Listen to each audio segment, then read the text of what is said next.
নমস্কার, সকলকে স্বাগত।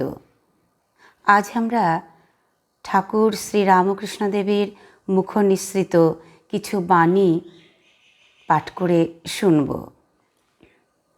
ওম স্থাপকায় চ ধর্মস্য সর্বধর্ম স্বরূপিণে অবতার বরিষ্ঠায় রামকৃষ্ণায় তে নমঃ।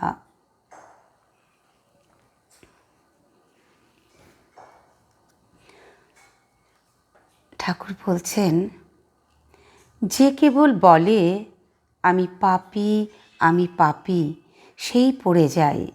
বরং বলতে হয় আমি তার নাম করছি, আমার আবার পাপ কি, বন্ধন কি। ঈশ্বরের নামে এমন বিশ্বাস হওয়া চাই কি আমি তার নাম করছি, আমার এখনো পাপ থাকবে, আমার আবার পাপ কি, আমার আবার বন্ধন কি। কারুকে নিন্দা করো না, পোকাটিরও না।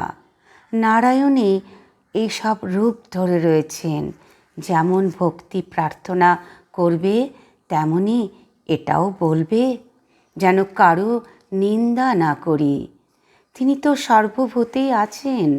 তবে ভক্ত কাকে বলে? যে তাঁতে থাকে, যার মন প্রাণ অন্তরাত্মা সব তাঁতে গত হয়েছে। সকলকে ভালোবাসতে হয়, কেউ পর নয়। সর্বভূতেই সেই হরি আছেন, তিনি ছাড়া কিছুই নাই। ঠাকুর বলছেন, জ্ঞানযোগ সত্য, ভক্তি পথও সত্য। সব পথ দিয়ে তাঁর কাছে যাওয়া যায়। তিনি যতক্ষণ আমি রেখে দেন ততক্ষণ ভক্তিপথই সোজা। যে ধর্মই হোক, যে মতই হোক, সকলেই সেই এক ঈশ্বরকে ডাকছে। তাই কোনো ধর্ম কোনো মতকে অশ্রদ্ধা বা ঘৃণা করতে নাই। সব পথ দিয়ে তাঁকে পাওয়া যায়। সব ধর্মই সত্য। সব মতকে নমস্কার করবে, তবে একটি আছে নিষ্ঠা ভক্তি। সবাইকে প্রণাম করবে বটে, কিন্তু একটির উপরে প্রাণ ঢালা ভালোবাসার নাম নিষ্ঠা। ছাতের উপর উঠতে হলে মই বাঁশ সিঁড়ি ইত্যাদি নানা উপায়ে যেমন ওঠা যায়, তেমনি এক ঈশ্বরের কাছে যাবার অনেক উপায় আছে। প্রত্যেক ধর্মই এক একটি উপায়। যত মত তত পথ। যেমন এই কালীবাড়িতে আসতে হলে কেউ নৌকায়, কেউ গাড়িতে, কেউ বা হেঁটে আসে। সেইরূপ ভিন্ন ভিন্ন মতের দ্বারা ভিন্ন ভিন্ন লোকের সচ্চিদানন্দ লাভ হয়ে থাকে। যেমন জল এক পদার্থ, দেশ কাল পাত্র ভেদে তার ভিন্ন ভিন্ন নাম হয়। বাংলাদেশে জল বলে,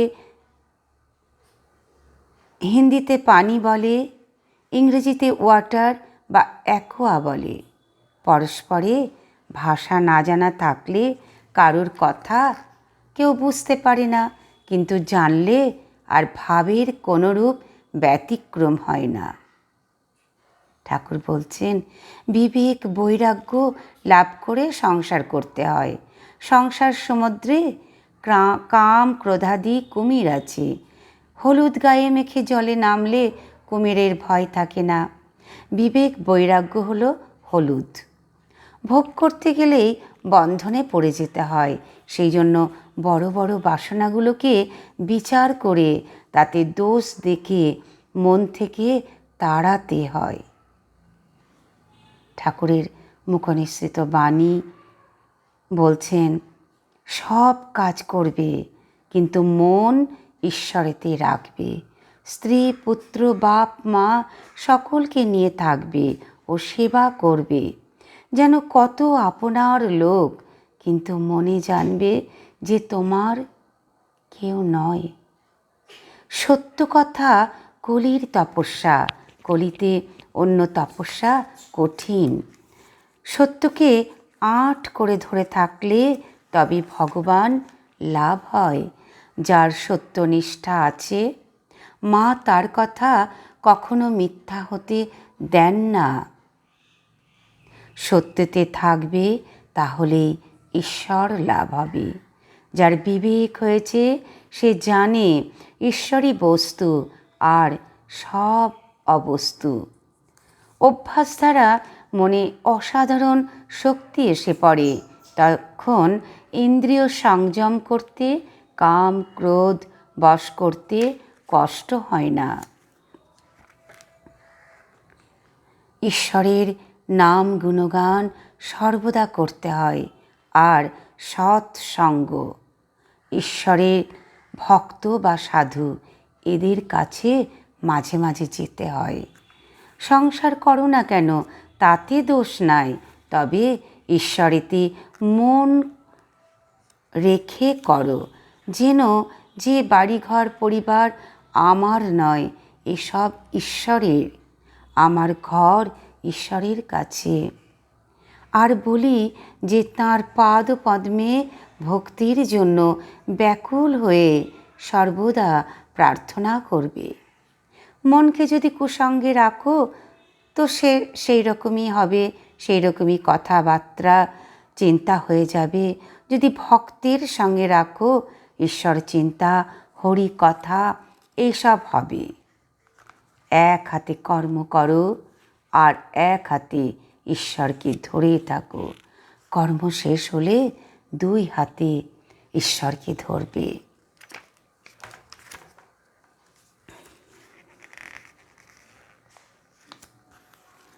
কর্ম সকলেই করে, তার নাম গুণগান করা এও কর্ম।